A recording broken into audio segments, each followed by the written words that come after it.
রাত পোহালে এই কুরবানির ঈদে বিশেষ করে দাওবটি, অন্যদিকে কাটার যেগুলো প্রয়োজন হয় অবশ্যই সেগুলো ছুরি ক্রয় করে কিংবা অনেকে বাজারে কিনতে আছে, সে জায়গা থেকে কিন্তু বাজারে অনেক বিভিন্ন ধরনের কিন্তু দাওবটি ছুরি কাটার বের হয়েছে।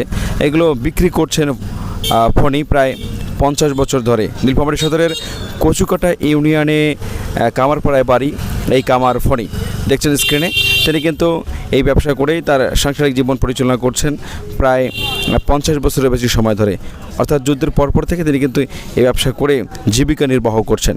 আমরা কথা বলছিলাম তার সঙ্গে পঞ্চপুকুর বাজার থেকে কুরবানির যে সামগ্রী লাগে, কুরবানি করতে যে প্রয়োজনীয় জিনিসগুলো লাগে, ছুরি কাটার, অন্যদিকে দা, অন্যদিকে আপনাদের এই যে ছোটো আসবে প্রসাধনগুলো দরকার হয়, কাটারগুলো দরকার হয়, সেগুলো কিন্তু তিনি বিক্রি করে থাকেন। এছাড়াও সচরাচর বিভিন্ন দিনে তাকে কিন্তু এই বাজারটিতে দেখা যায়।